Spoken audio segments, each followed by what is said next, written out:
Hi mothers, welcome back to our channel. So in the channel பார்த்தீங்கன்னா breastfeeding பற்றி தான் சொல்ல போகிறோம். One of the most sensitive topic.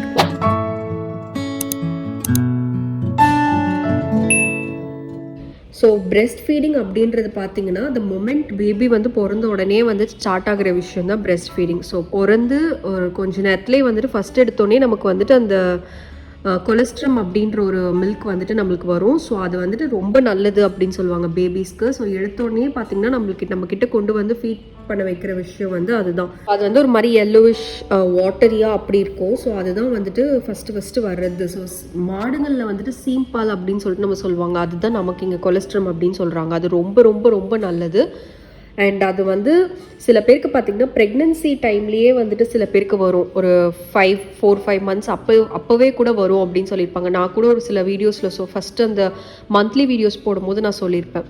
So அது வர்றது ஒன்று. அது வந்து ஜஸ்ட் ஒரு இண்டிகேஷன் தட் பிரெஸ்ட் மில்க் வந்து ப்ரிப்பேர் ஆகுது அப்படின்ற மாதிரி. பிரெஸ்ட் வந்துட்டு மில்க் ப்ரொடியூஸ் பண்ணுறதுக்கு ப்ரிப்பேர் ஆகுதுன்ற ஒரு சிம்டம் தான் அது. அது எல்லாருக்கும் வரணும்னு அவசியம் இல்லை. பட் ஆனால் ஒன்ஸ் குழந்தை பிறந்த உடனே வந்துட்டு வர்றது தான் கொலஸ்ட்ரம். ஸோ அது வந்துட்டு கண்டிப்பாக பார்த்திங்கன்னா நர்ஸ்லாம் வந்துட்டு அவங்களே வந்துட்டு எக்ஸ்ப்ரெஸ் பண்ணி கொடுப்பாங்க குழந்தைங்களுக்கு. ஸோ இதுதான் வந்துட்டு ஃபீடிங்கோட ஃபஸ்ட்டு செஷன்னு சொல்லலாம். ஸோ எப்போவுமே வந்துட்டு பிரெஸ்ட் மில்க் வந்து உடனே நம்மளுக்கு குழந்தை பிறந்த உடனே வராது. அட்லீஸ்ட் அது ஒரு 1 டே ஆகலாம், மேபி 2-3 டேஸ் கூட ஆகலாம். ஸோ அது நம்ம வந்துட்டு எக்ஸ்ப்ரெஸ் பண்ணி கொடுக்கணும். ஹாஸ்பிட்டலில் இருக்கிற வரைக்கும் பார்த்திங்கன்னா நம்மளுக்கு மேபி நர்சஸ் ஹெல்ப் பண்ணுவாங்க. வீட்டுக்கு வந்த அப்புறம் பார்த்திங்கன்னா நம்மளோட அம்மா தான் ஹெல்ப் பண்ண முடியும், வேறு யாருமே பண்ண முடியாது. ஸோ நம்மளையும் அது பண்ணிக்கலாம். நம்மளுக்கு ஃபர்ஸ்ட் டைம் மதர்ஸ்னால் கண்டிப்பாக அது நம்மளுக்கு வராது. பட் ஆனால் வந்துட்டு யூஸ்வலாக ஒரு 1 or 2 டேஸ் ஆகும் பிரெஸ்ட் மில்க் வரத்துக்கு. அண்ட் அதே மாதிரி வந்து பார்த்திங்கன்னா பிரெஸ்ட் மில்க் அப்படின்றது வந்து எல்லா ஃபீமேலுக்கும் வந்துட்டு அது ஒரு சேம் ப்ரொப்போர்ஷன் தான். Mixture of lactose, protein, carbohydrates, water, இது எல்லாத்தோட மிக்சர் தான் ஹியூமன் மில்க். ஸோ அது வந்துட்டு நீங்கள் அப்படியே ஒரு பாட்டில்லையோ இல்லை ஏதோ ஒன்றுத்தில் வந்து பிடிச்சி எக்ஸ்ப்ரெஸ் பண்ணி வச்சுருந்தீங்க அப்படின்னா உங்களுக்கு அது 2 பார்ட்டாக பிரியும், hind milk and four milk அப்படின்னு சொல்லிட்டு. ஸோ இது வந்து பார்த்திங்கன்னா எல்லா மதர்ஸ்க்கும் இது வர்றது தான். அது ஒன்றுமே கிடையாது. அதை நீங்கள் பிடிச்சி வச்சுருக்கீங்க, கொஞ்சம் நேரத்துக்கு அப்படியே ஆடாமல் அசையாமல் விட்டுட்டீங்க அப்படின்னா கீழே திக் போர்ஷனும் மேலே வந்து ஒரு தண்ணியான போர்ஷனும் இருக்கும். அதுதான் வந்துட்டு foremilk and hind milk.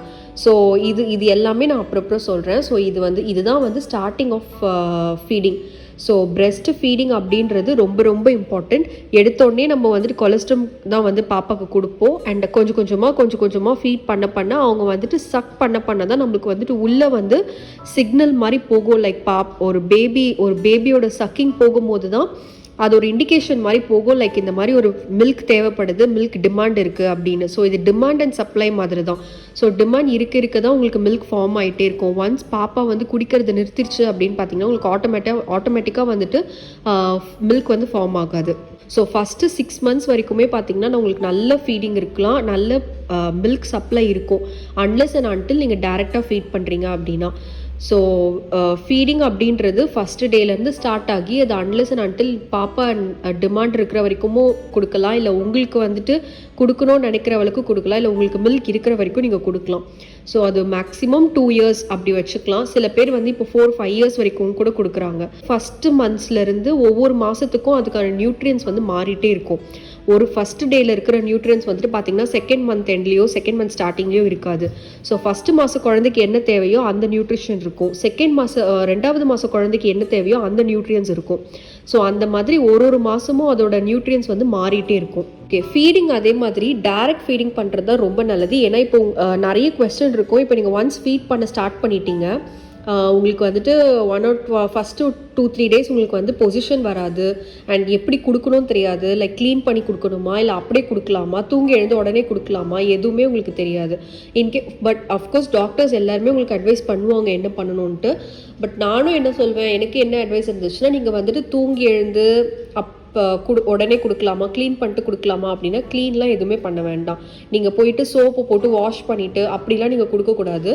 உங்களுக்கு அந்த பிரெஸ்ட்டை சுற்றி அந்த நிப்பிள், அந்த எரோலா, அந்த ஏரியாலலாம் உங்களுக்கு ஒரு பாக்டீரியா இருக்கும், குட் பாக்டீரியா இருக்கும். ஸோ குழந்தை வந்து சக் பண்ணும்போது அந்த பாக்டீரியா அதுக்குள்ளே போனால் தான் உங்களுக்கு அந்த ஆன்டிபயோட்டிக் எல்லாமே க்ரியேட் ஆகும் வித் பிரெஸ்ட் மில்க்.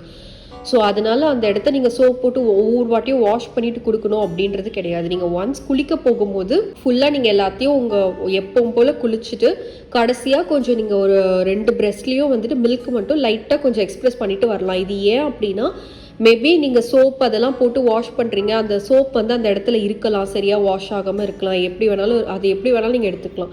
ஸோ அந்த ஒரு ரீசனுக்காக லைட்டாக கொஞ்சம் எக்ஸ்ப்ரெஸ் பண்ணிவிட்டு அதுக்கப்புறம் நீங்கள் எப்பவும் போல் உங்கள் குழந்தைக்கு நீங்கள் ஃபீட் பண்ணலாம். அதே மாதிரி தூங்கி எழுந்துக்கிறீங்க, நைட்டு கொஞ்சம் நிறைய நேரம் தூங்கிட்டீங்க, லைக் ஒரு 2-3 ஹவர்ஸ்க்கு மேலேயே தூங்கிட்டீங்க அப்படின்னா தூங்கி எழுந்ததுக்கப்புறம் லைட்டாக எக்ஸ்ப்ரெஸ் பண்ணிவிட்டு அதுக்கப்புறம் நீங்கள் ஃபீட் பண்ணலாம். ஸோ இந்த விஷயம்லாம் இருக்குது. மற்றபடி ஒவ்வொரு வாட்டியும் நீங்கள் ஃபீட் பண்ணும்போதும் நீங்கள் எக்ஸ்ப்ரெஸ் பண்ணி ஃபீட் பண்ணணும்னு அவசியம் கிடையாது, க்ளீன் பண்ணிட்டு பண்ணணும்னு அவசியம் கிடையாது.